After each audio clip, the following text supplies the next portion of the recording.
Gracias, señores, por continuar con Despierta RD. Carlos Pimentel es el director de la Dirección de Compra y Contrataciones del Estado Dominicano. Está con nosotros a esta hora. Bienvenido, Carlos. Buenos días. Muy buenos días, un placer estar aquí y Placer es compartir nuestro con tenerle ustedes aquí. y todos los... Hay tantos temas que yo no sé por dónde vamos a empezar, pero usted dio unas declaraciones recientes sobre el tema de los fideicomisos. El tema de los fideicomisos públicos se está trabajando y se está hablando para la aprobación de este proyecto de ley y uno de los puntos que está siendo atacado es si va a ser regido por la ley de compras y contrataciones y cuál va a ser el alcance de la misma en este tema. Cuéntenos de esto y su particularidad perspectiva. Bueno, lo primero que tenemos que señalar es el énfasis que hacías. Ujú. Fideicomisos públicos. Sí. Estamos hablando de fideicomisos públicos. Una ley que regule los fideicomisos públicos, no estamos hablando de fideicomisos privados, ni estamos hablando de fideicomisos mixtos.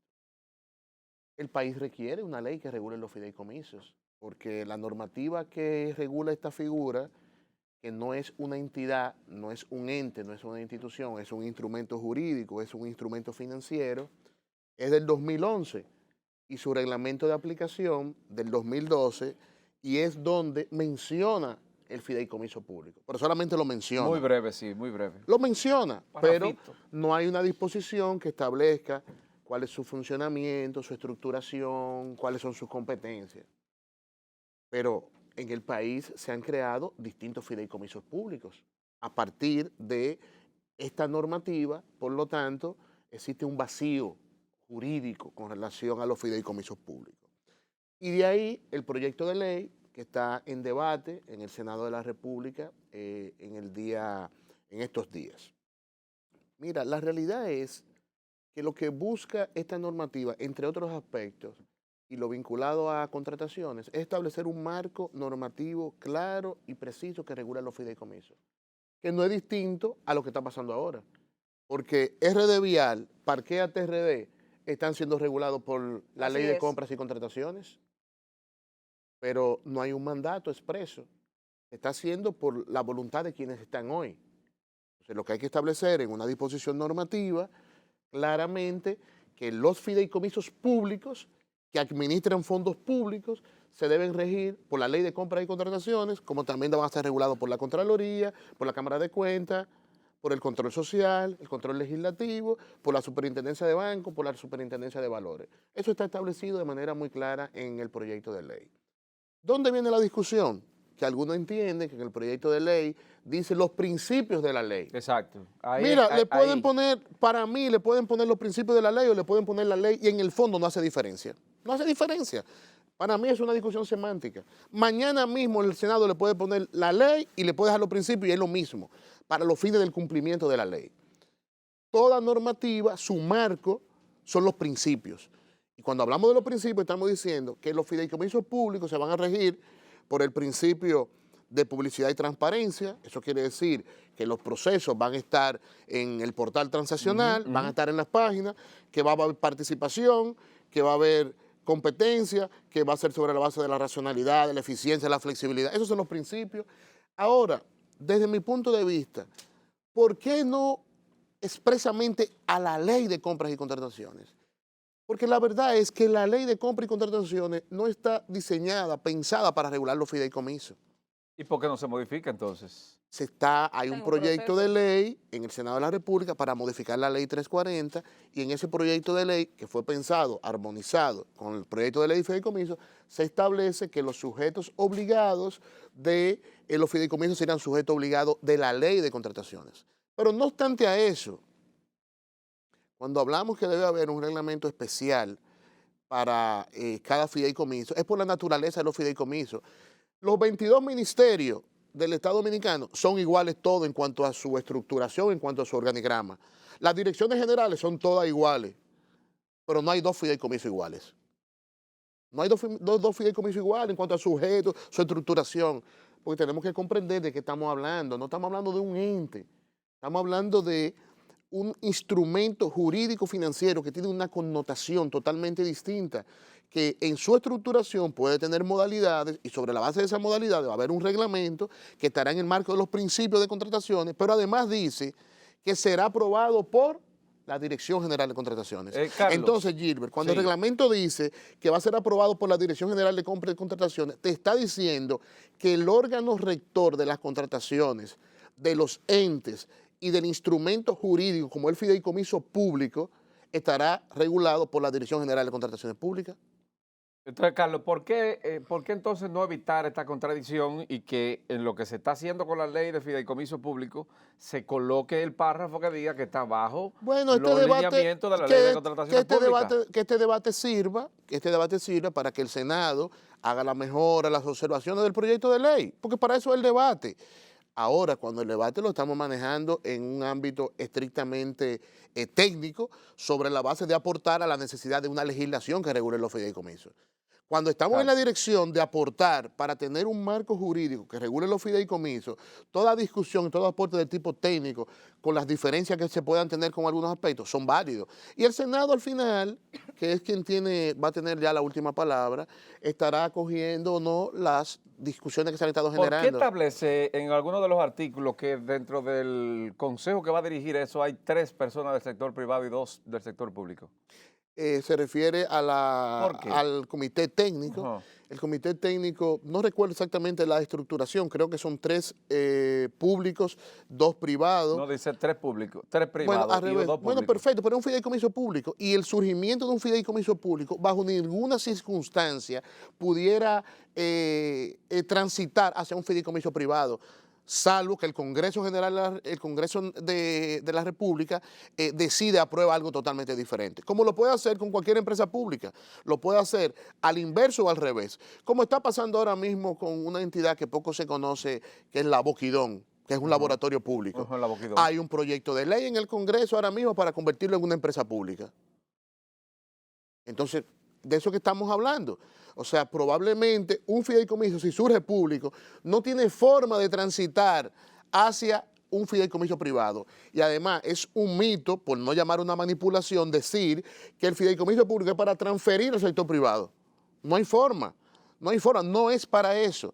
Ahora, tú me dices a mí, hay un surgimiento de un fideicomiso mixto, yo te digo, bueno, eso es otra cosa. Carlos, pero entonces, esta ley no regula el fideicomiso mixto. Pero mira, es tan así la discusión. Porque la suspicacia entra ahí, Carlos. No, la suspicacia está, por ejemplo, Gilbert, que se habla del fideicomiso de la policía. El fideicomiso de la policía es privado, no es público. Es claro. Es privado. El sector privado decidió apoyar a la policía. Exacto. Y dentro de las condiciones que ellos pusieron fue, nosotros vamos a apoyar, pero necesitamos un fideicomiso para que la policía nos diga cuáles son sus requerimientos y nosotros decidir en qué vamos a apoyar.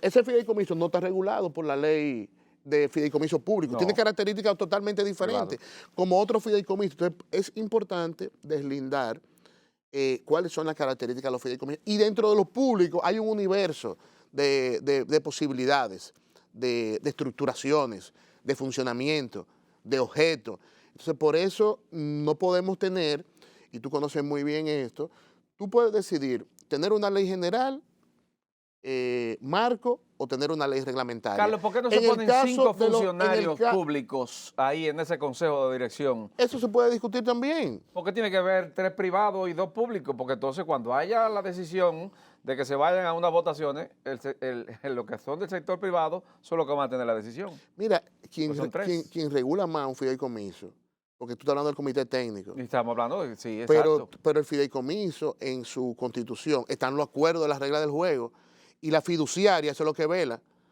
Porque estamos hablando de los órganos que van a controlar el fideicomiso a nivel de Contraloría, Cámara de Cuentas, pero antes de eso está la fiduciaria.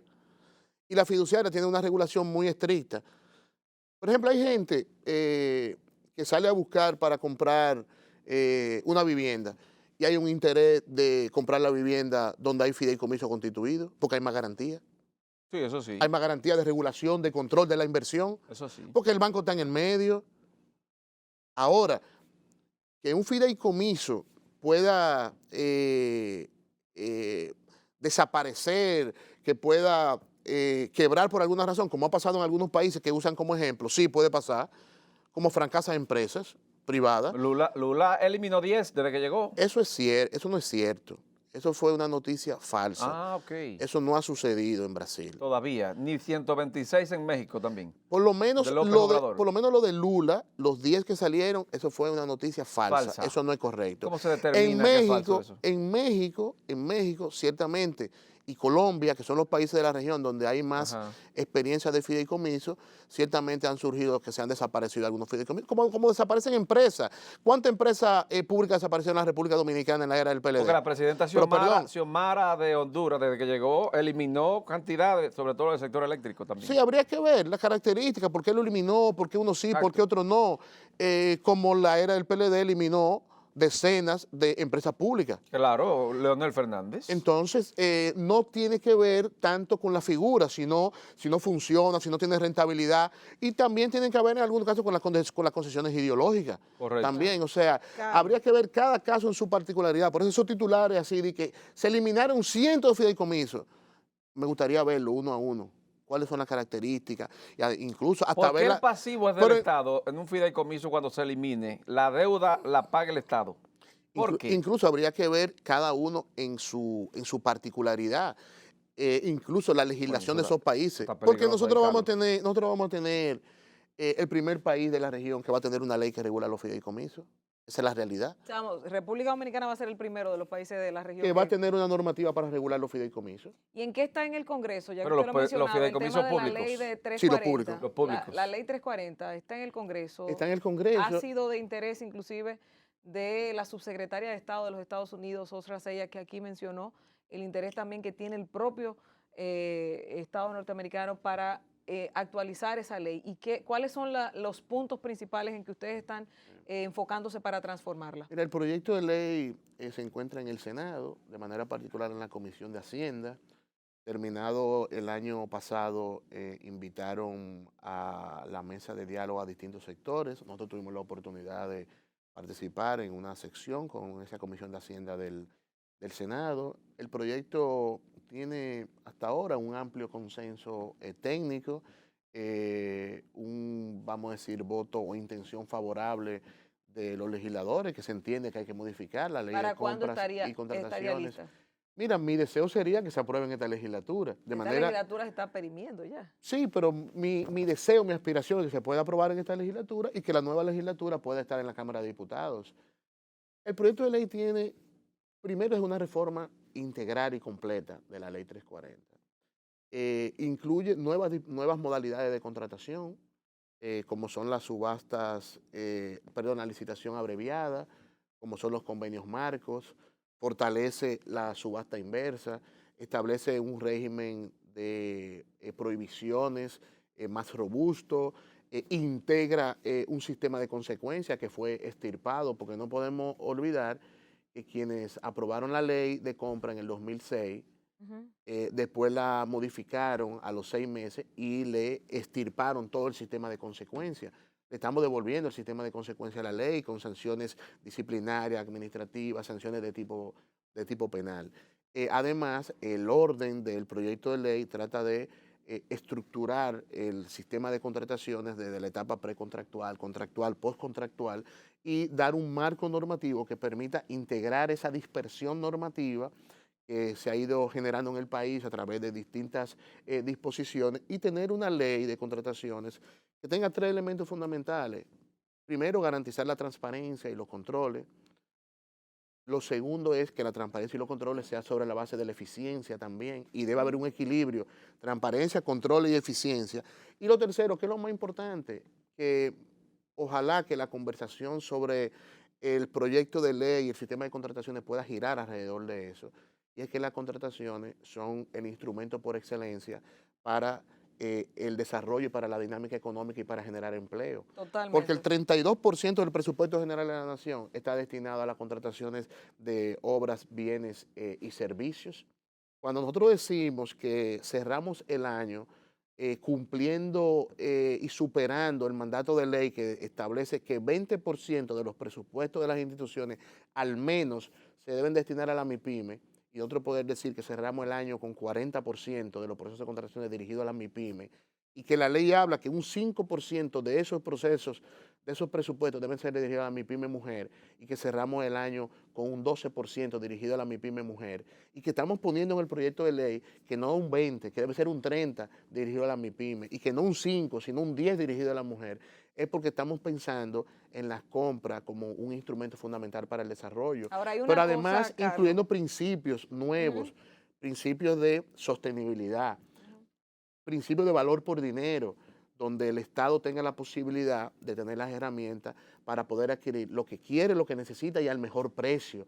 Entonces, estamos hablando de un proyecto que estaría transformando el sistema de contrataciones y estaría apegado a los mejores estándares internacionales. Tú sabes que hay una cosa que destapas con eso que mencionas, que me parece muy interesante porque es democratizar el sistema de compras y contrataciones Así le he públicas. llamado.